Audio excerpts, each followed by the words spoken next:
here for another issue of domestic violence. This one a very intense one. Go very viral on social media. So na enye man Ghana mu and see one so Nigeria mu let us see one na involve abayo bia or level 200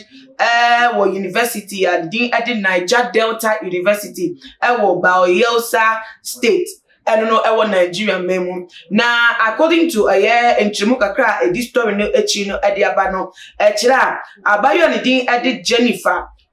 Ugadu, ya bayo at a nwofe kama pa, the ocean in Funia, Chegua, Nyasa, Keton of Eddie, and a midibisha that ched pa. There's a one can't you want no echimp J. Mato or a soldier near and also I want Nigerian memona. According to reports, no more at date at check for 5 good years and went to be at check and bna 19 just say reports in Chemu I buy this a buyer not at one anonymous ever and said now why fast so editor anonymous ever said na sabre aye ensema ene amanfo fm aba wo de etu omo efo na information no emu no be se na no kwesi da etwemu no na tese abayo yi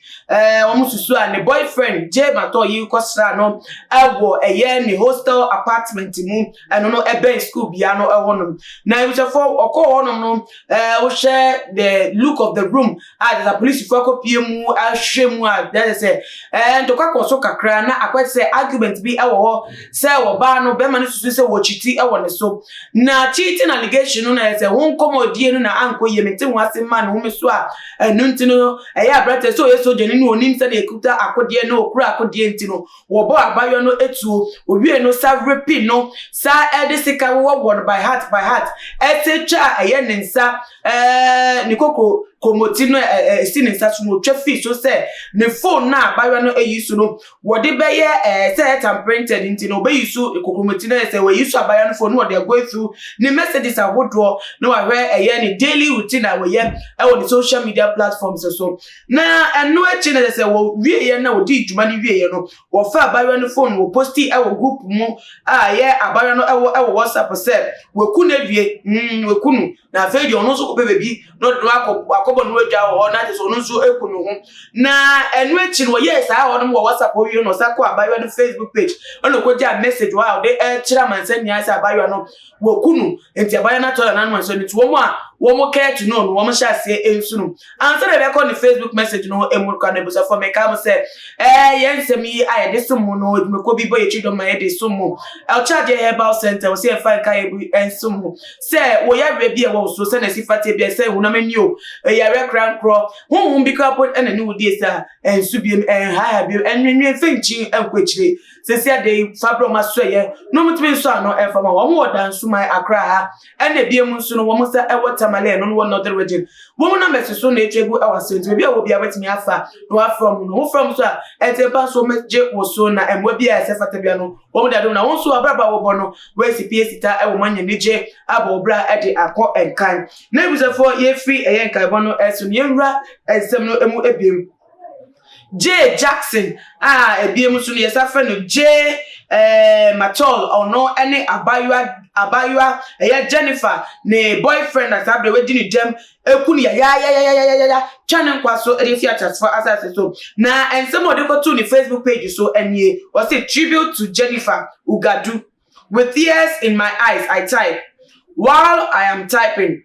I don't even know what I am typing. Jenny with a smile, you informed me of an upcoming modeling event. You didn't inform me you were leaving so soon. I guess you weren't aware too. Are you really dead? Under those horrible circumstances, you struggled with those stabs and bullets you received. You are a strong personality. Your killer won't find peace in this life and beyond. Goodbye, Jennifer. Till we meet to part no more. I say no what did abayo ni phone e de kan ho e de etu ni page na ebusuafo chats ahodwa wo de to abayo no e group mu chat isusu say wono no type dugu abayo mu say na be say de bone no we ni no say ebusuafo e wa say make e kan bi e de asom na de me be say me nkan nia ni say nipotimo osumo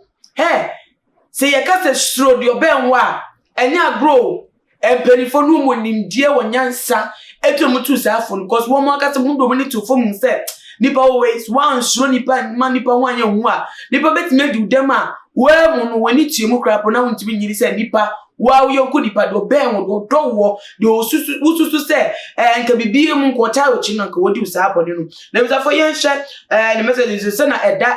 ye we no so sa na wo hye se na etwegu no sa na etio say I assure you latest 12 p.m. tonight you are a mumu man. I say I don't know enko for dia wo mo editor so edit say chebra wa announce wo group no say wo kun abayo na bi no enko for chat wo mo editor so e wo ase enno na I say wo de editor say na onya bote eyi wo ma no I say we for both scroll through chat ni mu no the circle with green no ono no de enno say you are very funny. The day I killed her, I called my mom and told her. Her aunt is also aware. I am prepared to die because I wanted to commit suicide because of her. But I wanted to go with me. So don't trouble yourself because I am going to die also. But what the NSS will be a business and today pan the year now. And no wait me a D a year nyamrese bebusa form and was saying I sa ba save them sabe reply or more answer my movie or say. Because if I had died since June, none of you will know. Only few people would know and they will laugh at my dead body and say I killed myself cause of a girl. I just say ya odi awodi ewo ye oba no cheating allegations or they told so no nti and odi sa nyamna say nti da bi o ebuna chie so ye bibi obi no wo twem plek kenti ase apam obi no akose okay an ye nante hwe sempo ebe ye ya ye de ji ye ho me na atwo mu twenchen tentenete ate say ye gemwa bia enye ya na hey, no be twempna no so okay bi edu no akwanto we untimi nto aso biemti yempe mu na se obi afa na kwan a eno no boni ben ne wo mani nti no age ewudie epem we enti na ese eye emma ya ba yemfa futuo ewo mu se share remember so going for you say going into just a mere relationship and investing so much and giving your all but say